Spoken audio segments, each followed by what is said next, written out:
싶은 내용 중에 하나입니다. 그 주제는 뭐냐면 순종이라는 건데요. 하나님이 우리를 쓰실 때 아무리 쓰시고 싶어도 하나님의 원하는 대로 우리가 따라가야지만 하나님 우리를 쓰실 수 있죠.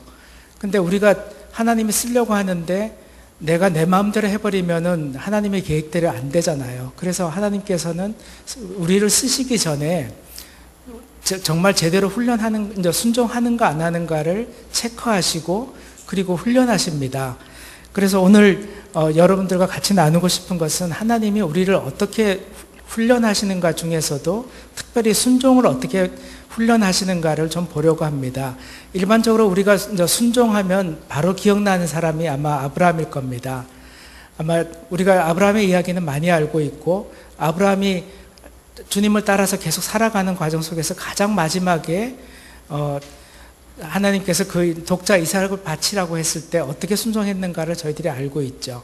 근데 오늘 저희가 같이 나누고 싶은 사사기 4장의 말씀은 아브라함과 같이 그렇게 순종 훈련을 하나님이 도전하셨는데 그 훈련 속에서 정말 훈련을 제대로 받지 못한 사람이 한 사람 있습니다. 특별히 이제 사사기 4장의 이야기는 우리가 드보라 사사에 대한 이야기로 많이 알고 있습니다. 근데 오늘 저는 이제 좀 다른 각도에서 여기 사사기 4장에 나오는 드보라와 함께하는 다른 사람의 이야기의 각도에서 같이 나눠보기로 원합니다. 다 같이 먼저 본문을 좀 같이 보겠습니다. 1절에 보면 에옷이 죽으니 이스라엘 자손이 또 여호와의 목전에 악을 행하며 하면서 이제 새로운 사사가 등장하기 시작하는데, 그것이 어떻게 되냐면 그 앞에 사사 에옷이 이제 죽고 나서 이스라엘 자손이 여호와의 목전에서 악을 행하는데 또라고 하면서 계속해서 사사기 안에서는 반복해서 사사가 있을 때는 하나님 말씀대로 살아가다가 사사가 죽고 나면 또 하나님 말씀을 떠나가고, 이제 그런 상황들이 이제 사사기에서 계속 반복되는 거죠. 그래서 여기 또라고 하면서 이전과 똑같은 방식으로 이스라엘이 또 지금 하나님 앞에서 악을 행하고 있다는 모습들을 좀 강조하고 있습니다. 그런 상황에서 2절에 보면 여호와께서 하솔에서 통치하는 가나안 왕 야빈의 손에 그들을 파셨으니 그의 군대 장관은 하롯의 탁고임에 거주하는 시스라요, 야빈 왕은 철병거 900대가 있어 20년 동안 이스라엘 자손을 심히 학대했으므로 이스라엘 자손이 여호와께 부르짖었더라. 그러면서 이스라엘 백성을 지금 학대하고 있는 그 하솔 왕에 대해서 이야기하고 있습니다. 하솔 왕의 이름은 야빈인데요. 잠깐 지도를 볼 수 있을까요? 저희가 지도를 보면서 설명을 좀 드리면 좋을 것 같은데, 우리 성경에는 지도가 잘 안 나와서 중국어로 된 지도입니다. 좀 잘 안 보일 겁니다. 근데 호수가 이렇게 있는데 위쪽 호수예요. 조금 위로 더 올라가면 그 하솔이라고 하는 그 위에 호수와 가운데 호수 사이에 하솔이라고 하는 조그만한 마을이 있습니다. 근데 거기에 지금 이제 왕이 살고 있고요. 하롯셋 학고임은 서쪽으로 가서 삼각형으로 된 약간 밑쪽, 조금 더 아래쪽이요. 왼쪽 아래쪽이요. 조금 더 내려와서 왼쪽으로요. 예, 삼각형에서 약간 왼쪽으로 있는 지역에 보면 하롯셋 학고임이라고 하는 또 마을이 있습니다. 그 이야기는 뭐냐면 왕은 이쪽에 살고요, 군대 장관은 이쪽에 살고 있다는 이야기예요. 그러면 지금 일반적으로 우리가 생각할 때는 왕이 사는 곳에 군대 장관이 같이 살고 있는데, 지금 왕은 이쪽에 있고 군대 장관은 이쪽에 있다는 이야기는 왕이 지금 통치하는 데가 굉장히 넓은 영역일 뿐만 아니라 이들이 통치하는 것에 자신이 있다는 이야기죠. 왜냐하면 지금 여기 보면 3절에 보면 야빈 왕은 철병거 900대가 있다고 합니다. 그러니까 지금 이스라엘은 지금 철병거가 전혀 철기를 다루지 않는 그런 시대이거든요. 그러니까 이스라엘 백성은 지금 철로 만든 무기는 하나도 없고 일반적으로 칼이나 이런 일반적인 무기들이 주로 있는 상태고요. 그러는데 지금 가나안 왕 여기 야빈 왕은 철병거가 900대 있다 그러니까 이스라엘 오늘날 무기로 대비해 본다면 지금 적군은 거의 900대의 전차를 가지고 있고요. 그리고 이스라엘 백성은 지금 그냥 총 들고 싸우는 그런 전쟁이 지금 시대라는 거죠. 지금 한번 여러분 국군의 날 같을 때, 요즘은 덜할지 모르는데 중국 같은 경우는 이제 국경절 되면 군인들 열병을 하는데요. 천안문 광장 앞에서 이제 무기들이 쭉 다 지나가거든요. 그럴 때 열병하는 모습들을 보면 장관입니다. 근데 만약에 900대의 전차 부대가 지나가는데 여러분들이 옆에서 보신다고 한다면 그 위험에 아마 놀랄 겁니다. 근데 그런 지금 무기를 가지고 있는 지금 야빈 왕이거든요. 이제 그런 무기를 가지고 20년 동안 이제 이스라엘 자손을 심히 학대하니까 이스라엘 자손이 이제 드디어 이제 힘들어서 못 살겠다 그러면서 하나님께 도와달라고 그러죠. 이제 그것과 정반대로 4절부터 이제 그 여선지자 드보라가 나오는데 4절부터 보면 그때의 라피돗의 아내 여선지자 드보라가 이스라엘의 사사가 되었는데 그는 에브라임 산지 라마와 베델 사이 드보라의 종려나무 아래에 거주하였고 이스라엘 자손은 그에게 나아가 재판을 받더라 그러면서 완전히 그 지금 야빈 왕과는 정반대죠. 지금 등장하는 드보라에 대해서는 라피돗의 아내 여선지자 그러면서 너무나 평범한 한 여인으로 지금 소개를 합니다. 그러면서 이 드보라가 이스라엘 사사가 되어서 어디에 거주하냐면 에브라임 산지 라마와 베델 사이 지도를 보면은요 남쪽 아래쪽이에요. 그러니까 지금 이야기는 북쪽에서 일어나고 있는데 사사는 남쪽에 있다는 거죠. 그래서 이제 라마와 베델 사이 드보라의 종려나무 아래에 거주하였고 이스라엘 자손은 그에게 나아가 재판을 받더라. 그러면서 이제 기본적인 배경이 이제 여기까지 이야기가 되어집니다. 그리고 나서 이제 6절부터 이제 사건이 시작되는데요. 드보라가 사람을 보내서 아비노함의 아들 바락을 납달리 게데스에서 불러다가 그에게 이르되 그러면서 바락을 불러오는데 어디에 사냐면 납달리 게데스입니다. 그러니까 하솔 왕이 살고 있는 북쪽보다 조금 더 북쪽이에요. 지금 빨간 선이 이제 보이죠? 그 빨간 선의 제일 위쪽에 이제 지금 그 바락이 살고 있는 마을입니다. 그러니까 하솔 왕 사는 지역에 같이 살고 있는 지역이죠. 근데 거기서부터 지금 드보라가 바락을 불러서 남쪽으로 불러와서 남쪽까지 이제 첫 번째 오른쪽에 있는 빨간색 화살표를 타고 내려옵니다.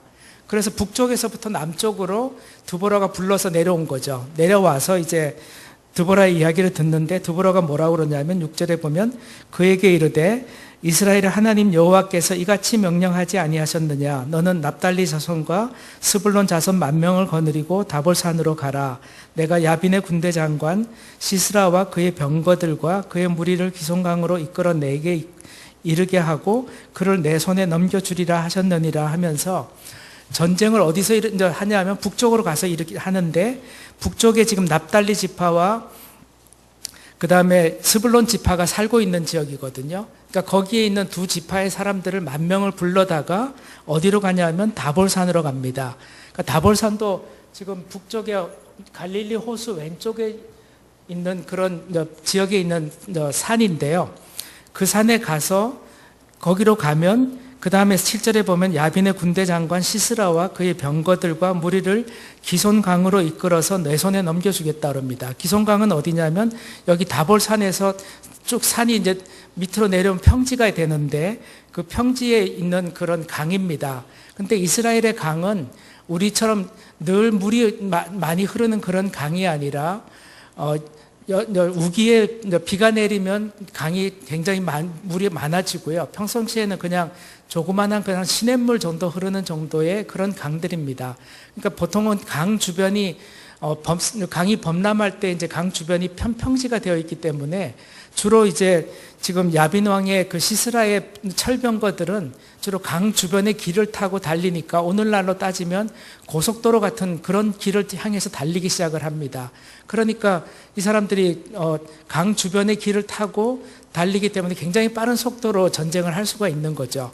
그러는데 하나님께서 지금 이스라엘 바락에게 이야기하기를 다볼 산으로 가라 그럽니다. 산에 가 있다가 그 다음에 그 시스라와 그의 병거들을 이끌고 그들이 오면 기손강으로 이끌고 오면 그들을 네 손에 넘기겠다고 하니까 결국은 전쟁은 어디서 일어나냐 하면 기손강에서 일어나는 거거든요. 그럼 이제 지금 바락의 입장에서 한번 생각을 해보죠. 지금 드보라는 남쪽 사람이에요. 남쪽에 있으면서 북쪽의 지형을 잘 모르거든요. 그러는데 드보라가 지금 바락에게 이야기하기를 다볼산으로 가라 그럽니다. 근데 다볼산이 어떤 산이냐 하면 그냥 산 하나가 있고 그 다음에 뒤로 좀 넘어가야 산맥이 쭉 형성되는 그런 산이거든요. 그러니까 그 산에 올라가 있는데 만약에 적들이 쳐들어와서 올라오면 도망갈 데가 없는 그런 산인 거예요. 이제 그런 상태에 있으면 전쟁할 수 있는 가장 안 좋은 곳이죠. 도망갈 테러가 없으니까요. 그런데다가 지금 기손강에서 지금 싸우겠다고 얘기하고 있거든요. 그러면 기손강은 지금 900대의 철병거를 끌고 오는 사람들이 오면 지금 총 들고 나가는 사람들하고 전차 부대하고 싸우는데 평지에서 싸우라고 합니다. 그러면 누가 이길까요? 산지면 그래도 좀 숨을 데가 있으니까 그래도 산이 전쟁하기 좋은데 전차 부대와 평지에서 싸우라고 그러니까 그거는 거의 죽으라는 것과 마찬가지거든요. 근데 여기서 이제 하나님이 우리를 순종하는 훈련들을 하는 패턴들이 나타납니다. 하나님이 순종하는 훈련을 하실 때 첫 번째로 하나님이 명령을 하십니다. 명령을 하시는데 그 명령의 내용이 내가 이해하지 못하는 거예요. 내가 이해할 수 있는 내용들이나 납득이 될 수 있는 내용들을 명령을 하시면 충분히 이해가 돼서 따라갈 수가 있어요. 근데 명령을 하시는 내용을 보면 도저히 상식적으로는 이해가 안 되는 내용들을 지금 하라고 명령을 하시는 거죠. 근데 그것이 이제 하나님이 우리를 순종 훈련을 하실 때 첫 번째 패턴입니다. 그럴 때 이제 바락이 이제 어떻게 반응을 하나요? 8절에 보면 바락이 그에게 이르되 만일 당신이 나와 함께 가면 내가 가려니와 만일 당신이 나와 함께 가지 아니하면 나도 가지 아니하겠노라 그러면서 바락이 생각할 때는 이건 도저히 상식적으로는 맞지 않는 전쟁이거든요. 이런 전쟁에서는 이길 상황들이 아니니까 지금 이제 자기 생각을 판단해 봤을 때는 안 되니까 지금 이제 당신이 가면 드보라 당신이 가면 나도 가겠지만 가지 않으면 나도 가지 않겠다고 이제 그렇게 지금 한 발 미루는 거죠. 미루면서 모든 책임을 드보라에게 넘겨버립니다. 그러니까 이제 9절에 드보라가 이르되 내가 반드시 너와 함께 가리라. 그러나 내가 이번 가는 길에서는 영광을 얻지 못하리니 이는 여호와께서 시스라를 여인의 손에 파실 것임이라 하고 드보라가 일어나 바락과 함께 게데스로 가니라 그러면서 드보라가 여기서 이야기할 때 내가 반드시 너와 함께 가겠다 그럽니다. 그냥 그 이야기는 드보라 입장에서는 이것이 하나님이 하셨기 때문에 분명히 이루어질 것이고 그리고 분명히 승리할 전쟁이라는 것들을 알고 있는 거죠. 그래서 반드시라고 하는 말로 강조하면서 같이 갈 거라고 이야기합니다. 그렇지만 이번 가는 길에서는 네가 영광을 얻지 못할 것이라고 하면서 그 시스라를 여인의 손에 팔 거라고 이야기합니다. 그래서 이 내용들을 보면 아까 첫 번째 패턴은 하나님이 명령하시는 거거든요. 명령했을 때 그 다음에 우리의 태도가 반응이 나오는데 반응은 순종으로 반응을 해야 됩니다. 근데 지금 바락은 어떻게 했나요? 자기 생각과 계획들을 살펴보니까 이건 도저히 안 되는 전쟁이거든요. 그래서 드보라가 당신이 가면 가겠다고 이야기를 하는 거죠. 그래서 여기서 이제 순종이라는 것에 대해서 순종의 특징은 눈에 보이는 것과 보이지 않는 것을 가지고 싸움인 것 같아요. 사실 보이는 것 따라가려면 쉽죠. 근데 순종이라는 건 보이지 않는 것을 따라가려니까 힘든 거예요. 도대체 될 것인가 안 될 건가 이해가 안 되는 상황들인데 하나님은 가라고 그러고 가라고 그러고 근데 나는 갈 수가 상식적으로 봤을 때는 가면 분명히 죽을 것 같고 그런 상황에서 하나님 말씀을 순종할 거냐 아니면 내 생각을 내 판단을 따를 것이냐 그거 싸움이거든요. 사실은 바락의 입장도 맞아요. 왜냐하면 철병거 900대를 가지고 지금 전쟁을 나오는데 거기에 총 들고 내려가가지고 싸운다는 것은 무모한 짓이거든요. 그래서 우리가 살면서도 주변에서 그런 행동들을 할 때 무모하다, 가지 말라, 그건 말도 안 된다. 주변 사람들이 다 그렇게 얘기하죠. 그러는데 하나님은 우리에게 순종을 요구하실 때는 그 사람들의 생각과 판단과 그리고 너의 경험을 믿을 것이냐 아니면 나를 따를 것이냐 그 둘 중에 하나의 싸움이고 씨름인 것 같아요. 그것이 결국은 우리의 믿음의 선택이고 우리의 결정인 거거든요. 그러는데 여기서 참 문제점은 하나님이 우리에게 순종하기를 원하시고 훈련하시는데 이 문제점이 뭐냐면은 하나님이 많은 걸 숨겨 놓으셨어요, 이미. 그래서 지금 앞으로 이제 전쟁에서 하나님이 숨겨 놓은 것이 어떤 것인가를 살펴보려고 하는데요. 그 많은 것들을 숨겨 놓으셨는데 그것을 미리 얘기해 주지 않으신다는 거예요. 미리 얘기를 다 해주면 우리는 당연히 따라가기 쉽죠. 하나님이 이렇게 하셨다는 걸 다 알고 있으니까 따라가기 쉬운데, 순종 훈련을 할 때만큼은 하나님이 철저하게 숨겨 놓으시고 한마디도 안 해주셔요. 그리고 따라올래 말래 네가 결정해, 그거거든요. 근데 그래서 우리는 늘 참 불안하죠. 이 발걸음을 따라 나가면서 이게 될까 안 될까 고민도 되고, 내가 가는 게 제대로 따라가는 건가 맞는 건가 늘 마음속에 고민도 되고, 참 심각한 그런 갈등들이 우리 속에서 일어나는데, 하나님은 그걸 보시는 거죠. 그러면서 너 날 믿을래? 네 생각 믿을래? 너 판단 믿을래? 네 경험 믿을래? 그거거든요. 그래서 지금도 바락은 그것 때문에 고민을 하다가 당신이 가면 가겠다고 이야기를 했어요. 그러니까 이제 드보라는 반드시 너와 함께 가겠다는 이야기는 드보라만 간다는 것이 아니라 하나님도 함께 가기 때문에 이 전쟁은 하나님이 하시는 전쟁이라는 것들을 보여주는 거죠. 그래서 이제 10절에 보면 바락이 스불론과 납달리를 게데스로 부릅니다. 그렇게 해서 10,000명이 그를 따라 올라가고 드보라도 그와 함께 올라갑니다. 여기서 보면 바락이 어느 정도 능력을 가졌는지를 알 수 있습니다. 두 지파 사람들에게 전쟁을 하겠다고 선포해가지고 모집을 하니까 군인들이 10,000명이 다 따라옵니다. 그 정도면 이 사람의 지휘 능력이나 전쟁을 할 수 있는 능력을 지금 두 개 지파 사람들은 충분히 인정하고 있고, 그리고 이 사람이 전쟁하겠다고 호출하니까 10,000명이 따라올 정도의 능력을 가진 사람이에요. 그러니까 사실 바락은 굉장히 능력을 가진 어떤 군대의 장군이죠. 이제 그런 사람인데도 자기 판단이 더 앞서기 때문에 순종하는 훈련들을 따라가기가 힘든 거죠. 자, 이제 그러면서 이제 10절까지가 이제 사건의 시작이 됐으면은요, 이제 11절부터 이하의 이야기가 하나님이 이 전쟁을 위해서 어떻게 숨겨 놓으셨는가, 숨겨 놓은 것들을 이제 하나하나 이 이야기 속에서 풀어갑니다. 11절에 보면 모세의 장인 호밥의 자손 중 겐 사람 헤벨이 떠나 게데스에 가까운 사하나님 상수리 나무 곁에 이르러 장막을 쳤더라 그러면서 갑자기 11절의 이야기가 뜬금없이 나오는데, 그것은 나중에 17절과 연관이 됩니다. 그래서 조금 더 이 이야기는 나중에 이야기하겠습니다. 이제 12절부터는 이제 아까 앞에서 이제 그들이 다볼산으로 올라가고 나서 이야기가 연결됩니다. 12절에 보면 아비노함의 아들 바락이 다볼산에 오른 것을 사람들이 시스라에게 알립니다. 그러니까 이제 시스라가 모든 병거 곧 철병거 900대와 자기와 함께 있는 모든 백성을 하롯셋 학고임에서부터 기손강으로 모은지라 그럽니다. 그림 다음 페이지 하나 보여주시겠습니까? 잘 안 보이네요. 컴컴해서 잘 안 보이는데, 지금 시스라는 왼쪽 지방에 있었죠. 왼쪽에 있는 마을에 있습니다. 그러는데 철병거 900대가 일반 전쟁을 하면 시스라가 혼자 지금 자기 마을에 900대를 다 안 가지고 있죠. 보통 자기네가 통치하는 마을에 다 흩어놨잖아요.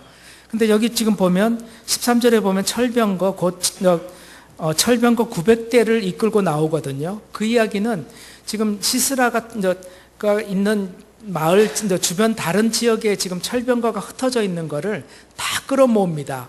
근데 일반적으로 우리가 전쟁을 하면 적군이 쳐들어왔다고 모든 전력을 다 동원해서 전쟁터로 내보내지 않죠. 왜냐하면 혹시 적군이 다른 방향으로 쳐들어올 수도 있고 다른 계략들이 있기 때문에 자기네들 본진은 어느 정도 지킬 수 있는 병거를 남겨놓고 전쟁에 참석시키거든요. 근데 여기 지금 보면 13절에 보면 철병거 900대를 다 끌고 나옵니다. 그러니까 모든 전력을 다 끌고 나오는데, 거기다가 13절에 보면 또 자기와 함께 있는 모든 백성들까지 다 이끌고 하롯셋 학고임에서부터 시작해서 기손강으로 모읍니다. 그러니까 한마디로 완전히 모아니면 도죠. 전 백성이 다 참석해서 몰살당하거나 아니면 대승을 거두거나 둘 중에 하나거든요. 이제 그런 상태에서 지금 시스라가 모든 병거를 다 끌고 왔는데, 14절에 보면 드보라가 바락에게 이르되 일어나라, 이는 여호와께서 시스라를 내 손에 넘겨주신 날이라. 여호와께서 너의 앞서 나아가지 아니하시느니라 이제 아니하시느냐 하는지라 이에 바락이 만명을 거두리고 다볼산에서 내려옵니다. 이제 다볼산에서 내려와서 이제 맞닥뜨리는 것이 기손 강에서 이제 만나게 되는 거죠. 근데 15절을 보면은 갑자기 이상한 상황이 발생합니다. 여호와께서 바락 앞에서 시스라와 그의 모든 병거와 그의 온 군대를 칼날로 혼란에 빠지게 하심에 시스라가 병거에서 내려 걸어서 도망한지라. 갑자기 전세가 이상하게 바뀌어버린 거죠. 일반적으로 우리가 상상하는 상식과 다른 일들이 생겼기 때문에 지금 15절의 상황이 생긴 것이 시스라와 그의 모든 병거와 그의 온 군대를 칼날로 혼란에 빠지게 하셨다고 합니다. 도대체 왜 그랬을까요? 지금 이제 사사기를 보면 4장과 5장이 같은 이야기를 지금 4장은 이야기 형태로 풀어놨고요. 5장은 이제 그 똑같은 사건을 시로, 노래로 풀어놓은 것이 5장의 이야기입니다. 그래서 이 사건을 5장에 보면 어떻게 풀어놨냐 하면 5장 4절을 같이 보겠습니다. 5장 4절에 보면 여호와께서 주께서 세일에서부터 나오시고 에돔들에서부터 진행하실 때에 땅이 진동하고 하늘이 물을 내리고 구름도 물을 내렸나이다. 산들이 여호와 앞에서 진동하니 저 신의 산도 이스라엘의 하나님 여호와 앞에서 진동하였도다. 그러면서 4절에 보면 땅이 진동하면서 하늘이 물을 내리고 구름도 물을 내렸다 그럽니다. 그러니까 이스라엘 지형을 보면 평상시에 마른 땅이고 마른 개천이다가 비가 갑자기 오면 물이 다 땅으로 스며드는 것이 아니라 다 흘러내리거든요. 그러니까 갑자기 강물이 범람하게 되면 그 강 주변에 있던 모든 것이 다 잠기게 되는 거죠. 그래서 지금 4장으로 다시 돌아가 보면 시스라와 그의 병거를 이제 끌고 왔는데 갑자기 지금 이제 15절에 보면 온 군대가 칼날로 혼란에 빠지게 되는 이유가 갑자기 이제 폭우가 내린 거죠. 폭우가 내리니까 강 주변의 모든 것이 다 범람하게 됐는데 문제는 이제 지금 시스라와 그 병거 900대가 그 개천을 타고 고속도로 같이 달려왔거든요. 왔는데 갑자기 비가 오니까 다 잠겨버리는 거죠. 그러니까 잠기니까 이제 그 마차에 탔던 사람들이 어떤 사람은 빠져 죽었을 수도 있고 겨우 이제 물에서 빠져서 나와서 도망 나오는 거죠. 물에서 살아 나오니까 이스라엘 백성들이 산에서 내려와 가지고 겨우 빠져서 물에서 나오는 사람을 죽이기 시작을 하는 거죠. 그렇게 해서 이제 15절에 보면 군대를 칼날로 혼란에 빠지게 하심에 시스라가 병거에서 내려서 도망합니다. 왜냐하면 물에 불어가지고 병거를 움직일 수가 없으니까 물에서 이제 내려서 도망하기 시작을 하는 거죠. 그러니까 16절부터 이제 바락이 그의 병거들과 군대를 추격하여서 하롯의 탁고임에 이르니 시스라의 온 군대가 다 칼에 엎드러졌고 한 사람도 남은 자가 없었더라. 그러면서 완전히 전멸하는 거죠. 철병거 900대는 이미 물에 다 잠겨버렸고 물에서 빠져 죽은 사람 외에도 물에서 겨우 살아나온 사람들까지 이제 빠져서 나온 사람들을 밖에서 기다리다가 다 죽이니까 다 몰살당한 거죠. 근데 그러는데 이제 그 사이에 17절에 보면 시스라가 걸어서 도망해서 겐 사람 헤벨의 아들 야엘의 장막에 이르렀으니 이는 하솔 왕 야빈과 겐 사람 헤벨의 집 사이에는 화평이 있음이라. 그러면서 아까 11절에 보면 모세의 장인 호밥의 자손 중 겐 사람 헤벨이 떠나 게데스에 가까운 사나나님 상수로 나무 곁에 장막을 쳤다고 그러면서 잠깐 이제 설명을 했거든요. 그러니까 지금 이 전쟁 훨씬 이전에 11절 이야기는 전쟁 훨씬 이전의 이야기죠. 그 이야기 중에 하나가 모세의 장인 호밥의 자손 중 겐 사람이 헤벨이 게데스에 가까운 사나님 쪽에 장막을 치고 이제 거기서 살았는데 17절에 보면 이 사람들이 와서 그냥 사는 것이 아니라 살면서 하솔 왕 야빈과 좋은 관계를 맺고 있었던 거예요. 그러니까 이제 시스라가 전쟁에서 패해가지고 도망을 오는데 이 집으로 도망을 올 수가 있었던 거죠. 만약에 관계가 안 좋았다면 도망을 못 왔겠죠. 그런데 관계가 좋았기 때문에 왕이 있는 방향으로 올라와서 지금 이제 그 집으로 찾아와서 쉬러 온 거죠. 그래서 18절에 보면 야엘이 나갑니다. 그 집에 이제 여자 부인 야엘이 나가서 시스라를 영접하여서 그에게 말하되 나의 주여 들어오소서 내게로 들어오시고 두려워하지 마소서 하매 그가 그 장막에 들어가니 야엘을 이불로 야엘이 이불로 그를 덮으니라. 그래서 이제 시스라가 이제 겨우겨우 이제 물에서 빠져나와서 적군의 칼에서 도망쳐서 지금 이제 야엘의 집에 간 거예요. 그래서 야엘의 집에서 이제 한숨 돌리겠죠. 이제 겨우 살아남았으니까. 그래서 이제 숨을 이제 좀 안정을 하고 나니까 이제 19절에 보면 목마른 걸 이제 그제서야 이제 깨닫게 됩니다. 그래서 이제 19절에 시스라가 야엘에게 이야기하기를 내게 물을 조금 마시게 하라. 내가 목이 마르다 하니까 야엘이 물을 주지 않고 우유 부대를 열어서 그에게 우유를 주면서 우유를 마시고 그가 덮어서 더 쉬게 합니다. 그런데 이제 시스라가 그 야엘에게 어떻게 얘기하냐면 20절에 그가 또 이르되 장막문에 섰다가 만일 사람이 와서 내게 묻기를 여기 어떤 사람이 있느냐 하거든 너는 없다 하라 하고 그가 깊이 잠듭니다. 그러니까 여기서도 야엘이 그냥 물 달라고 그랬을 때 물 줄 수도 있거든요. 근데 물을 주지 않고 우유를 줍니다. 그러니까 전쟁에서 막 혼비백산해가지고 겨우 도망와서 이제 목이 말라가지고 잠깐 쉬면서 목이 마른 걸 겨우 알고 이제 물을 마시고 싶은데 거기다가 우유를 주니까 해갈이 되면서 우유가 들어가니까 어때요? 우리가 밤에 잠 안 올 때 우유 마시면 잠 잘 오잖아요. 그거와 똑같이 우유를 주니까 더 이제 편안해진 거죠. 그래서 깊은 잠이 듭니다. 21절에. 깊은 잠을 드니까 헤벨의 아내 야엘이 장막 말뚝을 가지고 손에 방망이를 들고 와서 가만히 가서 말뚝을 그의 관자놀이에 박으니까 말뚝이 그 관자놀이를 꿰뚫고 땅에 박혀서 그냥 죽어버립니다. 그냥 한 방에 이제 끝난 거죠. 근데 이제 그 당시에 이스라엘 상황들을 보면 이스라엘 백성들이 장막을 치고 많이 이동들을 하면서 살았잖아요. 그러다 보니까 장막을 치면 남자들이 이제 장막 큰 기둥과 이런 것들을 세우면 마지막에 이제 줄을 잡아서 묶어야지만 이제 고정이 되잖아요. 근데 이제 대부분 여자들이 그 말뚝을 박는 일을 했다고 그래요. 그래서 여자들이 일반적으로 이제 그 방망이하고 그리고 말뚝을 가지고 와서 한 방 치면 한 방에 들어갈 수 있는 실력을 대부분의 여자들이 다 가지고 있을 정도래요. 그런데 거기에 그 집에 들어가서 자고 있는데 야엘이 그 자고 있는 틈에 가가지고 방망이로 이제 때려치니까 한 방에 그냥 가버린 거죠. 근데 여기까지 이제 이야기를 좀 돌아보면 하나님이 많은 것들을 지금 숨겨놓은 것들을 볼 수 있어요. 그러니까 첫 번째로는 지금 그 야엘의 집이 이사를 해왔잖아요. 겐 사람이 그 동네까지 멀리 이사를 와서 살고 있고 그리고 하솔 왕과 좋은 관계를 맺고 있는 시간이 됐다면 1, 2년 사이의 관계가 아니라 오랜 시간 동안 이 사람들이 그 동네에 와서 이사해서 살고 그리고 하솔 왕과 좋은 관계를 맺고 있는 그런 관계가 됐다는 거거든요.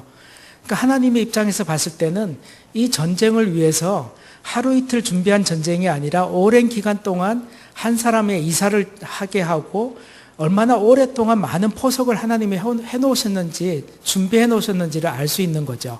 우리는 단순하게 그냥 이 순간만 보는데요. 이 순간을 위해서 하나님은 더 오랜 시간 동안 준비하고 계획해서 모든 걸 세팅을 다 해놓으신 거예요.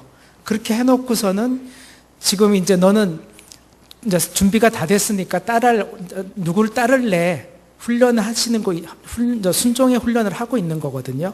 자, 그러면 그냥 모세의 장인 자손, 그 헤벨과 그 부인이 이쪽으로 이사 온 것이 첫 번째 아마 하나님의 숨겨놓은 계획이었다면 두 번째로는 우리가 조금 전에 봤지만 비가 올 걸 누가 알았겠어요?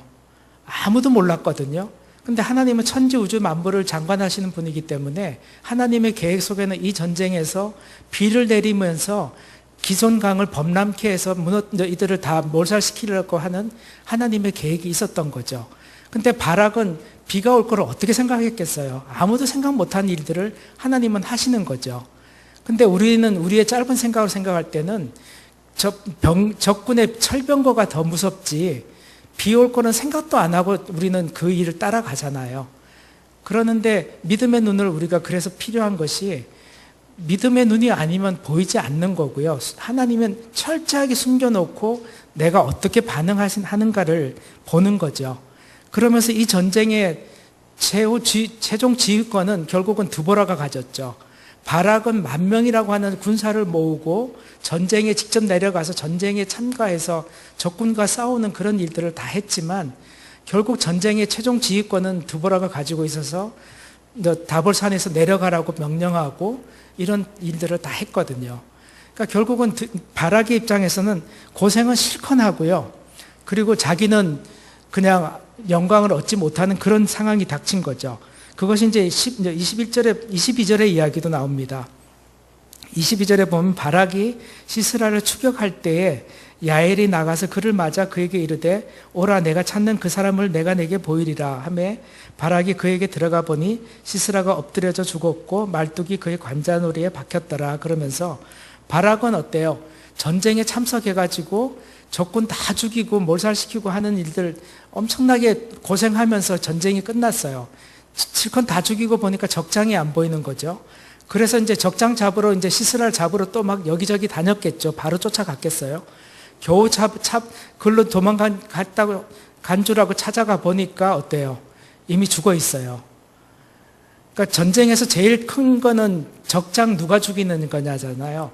근데 적장을 바락은 그렇게 고생을 다 했는데 적장은 자기가 못 죽이고 그냥 야엘은 집에 가만히 앉아 있었어요. 근데 적장이 어느 날 굴러 들어오더니 나 죽이라고 들어누워 있어요. 그러니까 방망이를 한 방에 그냥 끝낼 수 있고 결국 그 전쟁에서 제일 영광을 받은 사람은 야엘이에요.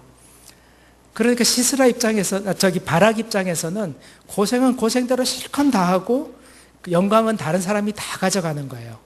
그러니까 그것이 순종 훈련이더라고요. 하나님이 나에게 순종하라고 훈련하시고 있는데 내가 순종 안 하면 내가 받아야 될 영광들, 하나님이 그 훈련을 통해서 주려고 하는 많은 것들을, 베네핏을 다른 사람이 다 가져가 버리는 거예요. 그러니까 결국은 그 순종은 고생은 실컷 해놓고 바락은 다 다른 사람이 가져가 버리니 그런 이제 과오를 범하는 거죠. 근데 저희가 참 이 말씀을 보면서 저희 삶을 참 많이 돌아보게 됩니다. 그러니까 저희는 이제 93년도에 하나님이 이제 부르셔서 중국에 가서 사역을 하기 시작을 했거든요. 근데 중국에 들어갈 때만 해도 그냥 중국에서 평생 살 줄 알고 열심히 사역했어요. 그랬는데 중국에서 한참 사역하고 있는데 어느 날 하나님이 중동에서 중동 사역을 하라고 그러시는 거예요. 그래서 처음에는 이해가 안 됐어요. 그리고 이제 막 저희가 이제 이용세 목사님도 저희 학교 와서 강의하시는데 그 학교 시작한 지 첫 해예요. 근데 저희는 이제 6년 과정을 하려고 계획을 하고 시작을 했는데 첫 해에 하나님이 갑자기 중동으로 가라고 그러시는 거예요. 그래서 설마 잘못 들었겠지 그러고 저희는 이제 다시 기도하고 아닙니다. 우리는 아직 여기 할 일 많습니다. 그러고 있는데 계속 기도하는데 계속 그런 부담을 주시는 거예요. 그래서 이제 구체적으로 그러면 어떻게 해야 됩니까? 하나하나 이제 묻기 시작하면서 하나님이 중국교회와 함께 가는 것들을 원하셨고 그러면서 중국교회 함께 가려면 또 중국교회를 준비해야 되는 과정이 필요했고요. 그러면서 이제 창해에서 있는 그 성경학교 과정도 6년 과정을 다 마치고 졸업식을 하게 되었고요. 그러면서 이제 중동으로 가게 됐는데 저희가 중동에 가서 참 감사한 것은 결론적으로 이야기하면은요. 여기 안 왔으면 얼마나 억울했을까 하는 생각이 들더라고요. 왜 그러냐면 저희는 이제 중국에서 사역할 때 처음 중국에 들어가서 사람들을 만나고 그리고 그 사람들과 같이 알아나가고 성경을 가르치기 시작하고 그런 기간까지 하면 거의 5년 이상이 걸렸고요. 저희가 상해에서 성경학교를 한 거는 저희가 간지 10년이 넘게 지나서 겨우 성경학교를 시작을 하게 됐거든요. 근데 만약에 장소를 옮겨가지고 다른 곳을 또 가서 중국에서 하듯이 그렇게 하면 5년 내지 10년의 시간이 걸려야지만 겨우 이제 또 사람들 모아서 성경을 가르칠 수 있는 그런 상황이었거든요. 그래서 저희들이 갈 때 많은 사람들이 말렸어요. 그리고 어떤 분들은 너희 가서 이제 일 시작하려고 하면 은퇴할 거다. 그런 얘기도 했어요. 저희가 이제 은퇴가 한 10년 남았거든요. 그러니까 그 나이 들어가지고 이제 가서 어떡할 거냐고 이제 다들 불쌍하게 보시는 거예요. 근데 저희가 참 감사한 것은 가면서부터 두바이에서 사역하고 계시는 중국인 목사님을 만나게 해주시더라고요. 그렇게 해서 중국인 목사님을 만났는데 이분이 두바이에서 8군데 지역의 교회를 개척하고 하셨는데 혼자서 다 감당이 안 되는 거예요.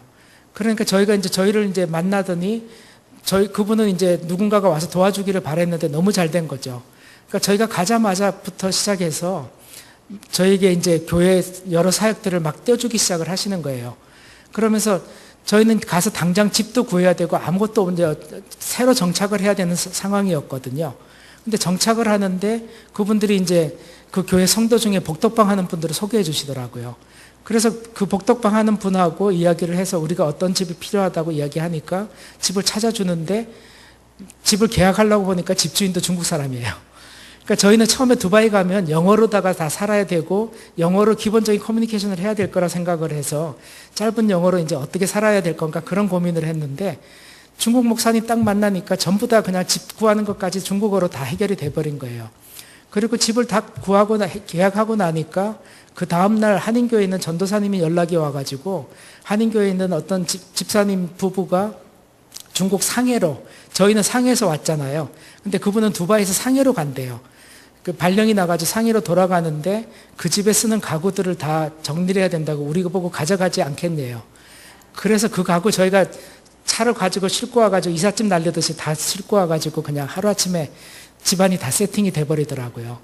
근데 그런 것들 하나하나 과정들을 보면서 하나님이 얼마나 섬세하게 우리가 계획을 해도 되지 않을 정도까지 그렇게 하나님이 계획하시더라고요. 그리고 나서 중국 목사님 만나서 이제 사역을 하기 시작을 했는데 처음에는 저희 잘 몰랐죠. 근데 중국 사람들하고 사역을 하면서 보니까 이 사람들이 보통 사람들이 아닌 거예요. 다들 거기서 직장 생활을 하려니까 영어는 기본으로 다 돼야 생활하잖아요. 그러니까 대부분 중국에서 다 대학 이상 졸업한 사람들이에요. 그러니까 저희는 중국에서 사역할 때 이제 저희 학교 학생들 중에서도 대졸 18명이 공부했는데 그 중에 대학교 졸업한 사람이 3명밖에 안 되었고요. 그리고 대부분은 다 고졸자들이었거든요. 그래서 수업하면서 영어로다가 수업을 하는 단어가 나오면 영어는 잘 소통이 안 될 정도였어요. 근데 두바이 딱 가서 성도들을 만나니까 기본이 다 영어가 되고 대졸자들인 거예요. 근데 더 놀란 거는 이분들이 생활하면서 직장에서 매일 무슬림들을 만나고 있는 거예요. 그래서 깜짝 놀랐죠. 이 사람들을 정말 훈련만 잘 시키면 되겠구나 생각을 하고 물어봤는데 물어보니까 더 놀라운 거는 이 사람들이 매일 무슬림들을 만나는데 무슬림과 접촉을 안 하고 사는 거예요. 그래서 왜 그러냐고 물어봤더니 오히려 무슬림들하고 접촉하면 무슬림한테 전도 당해가지고 자기네들이 오히려 개종당할까봐 아예 상종을 안 하고 사는 거예요. 그래서 무슬림들은 니들하고 매일 만나는 사람은 어떡하냐니까 그 사람들도 이 사람이 기독교인인 줄 알고 전도 당할까봐 또 안 만나는 거예요. 그러니까 서로 그냥 겁나가지고 안 만나는 그런 사이로 있더라고요. 그래서 저희가 무슬림들 그런 사람 아니라고 우리가 생각할 때는 무슬림들 하면은 뭐 IS처럼 테러 분자들만 생각하지만 실제로 무슬림들 중에는 정말 순박하고 우리가 또 똑같은 사람들이거든요. 근데 이제 사람으로 다가가면 그 사람들도 우리를 사람으로 다가와줘요. 그러면서 서로 친밀하게 관계를 맺으면서 나중에 기회가 되면 복음을 전할 수 있는 그런 기회를 만들 수 있는데 아예 그런 기회조차를 안 만들고 살더라고요. 그래서 저희가 이 사람들을 잘 훈련시키면 정말 좋은 자원들을 하나님이 이미 다 예비해 놓으셨구나. 이제 그런 것들을 저희가 알게 됐어요. 그러니까 처음에 저희는 이제 중국에서 사역자들을 데리고 가서 거기서 이제 선교사들을 보내서 사역할 생각을 했거든요. 그렇게 생각하니까 중국 사람들이 아까도 잠깐 말씀드렸지만 영어 잘하는 사람들이 그렇게 많지는 않아요. 그래서 이제 이 사람들을 불러오면 영어를 어떻게 가르쳐야 되고 그 다음에 두바이에서 어떻게 정착해서 생활을 하게 만들어야 될 건지 그런 고민들을 하니까 잘 답이 안 나왔거든요. 근데 가보니까 이미 정착하고 영어 잘하고 있는 사람이 거기 이미 깔려 있는 거예요. 그러면서 이제 하나님이 저희들에게 주신 비전들이 물론 중국에서 와서 사역들을 하겠지만 여기 있는 사람들 훈련 잘 시켜서 이 사람들이 할 수 있으면 더 좋은 자원들이 이미 예비해 놓으셨다는 것들을 알게 됐죠. 그래서 이제 이 사람들하고 성경 공부를 하면서 이제 조금씩 이제 무슬림 선교를 어떻게 해나가야 될 건지 사실은 무슬림 선교는 혼자 해나가려고 하면 힘듭니다. 그래서 이제 소그룹으로 이렇게 공동체로 안에서 매일 자기가 접촉한 사람들이 어떤 사람이고 어떤 이야기들을 나눴는지 서로 같이 나누고 같이 기도하고 힘을 합쳐서 나가면 뚫고 나갈 수 있는 길들이 있거든요. 그래서 이제 저희가 한 1년 동안 이분들하고 같이 성경 공부하고 같이 이제 지내보면서 많은 길들을 보고 왔습니다. 그래서 이제 돌아가면 이제 이분들하고 이제 좀 더 깊은 성경 공부들을 시작하고 그러면서 선교 훈련들을 하면서 이분들을 훈련시켜서 무슬림에게 나아가게 하는 그런 훈련들을 하려고 지금 준비하고 있습니다.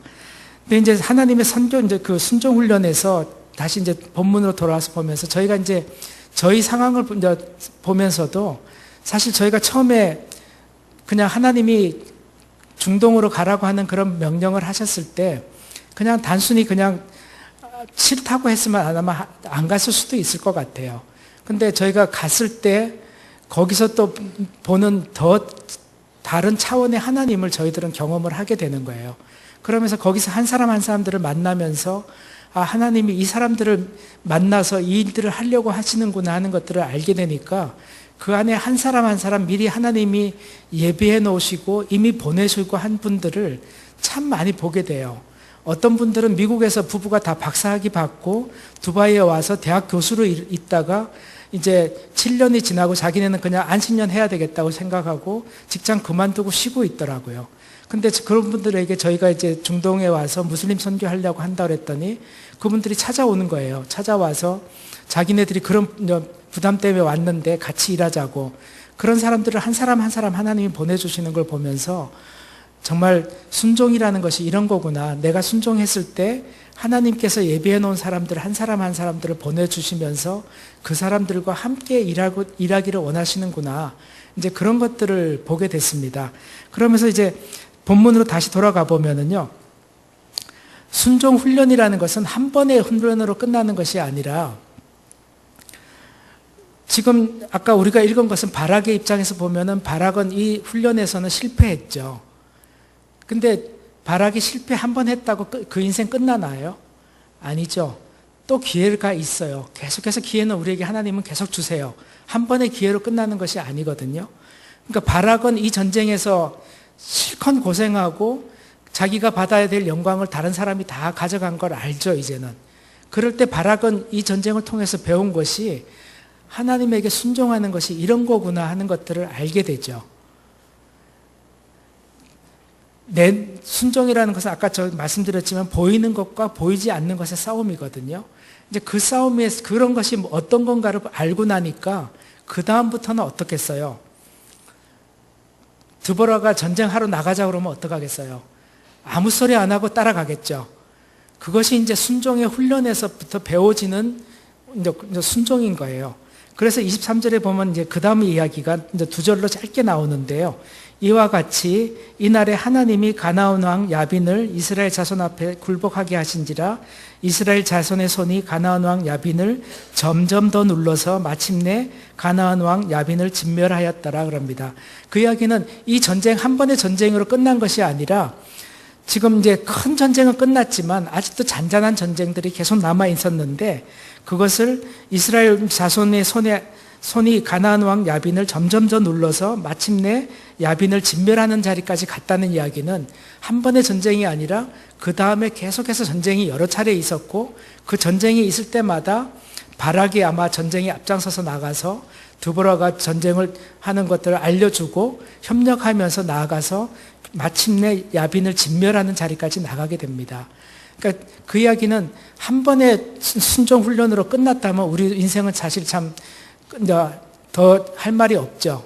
근데 하나님은 한 번의 기회로 끝나는 것이 아니라 한 번의 불순종을 했던 순종을 했던 그것이 하나의 교훈이 돼서 우리에게 또 다른 기회를 주시고 그 다음 또 순종할 수 있는 가능성들을 열어주십니다.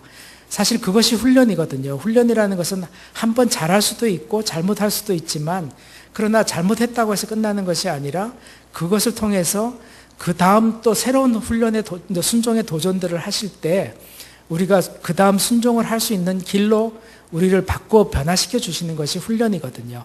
그래서 이 이야기 속에서 바락의 입장에서 보면 한 번의 불순종은 했지만 그러나 이 불순종 때문에 앞으로 계속해서 전쟁을 승리할 수 있는 좋은 또 계기가 됐을 걸로 저는 생각합니다. 여러분들 가운데서도 한 번의 순종이 있을 수 있고 한 번의 불순종이 있을 수 있습니다. 그러나 그건 한 번으로 끝나는 것이 아니라 여러분의 인생 전체를 하나님은 책임지시고 그리고 이끌어 가시고 그리고 순종을 통해서 더 많이 하나님이 숨겨놓은 그 보화들을 찾기를 원하십니다. 여러분들 삶 속에서 계속 이런 보화가 계속 찾아지기를 축원합니다. 잠깐 기도하겠습니다. 하나님 아버지,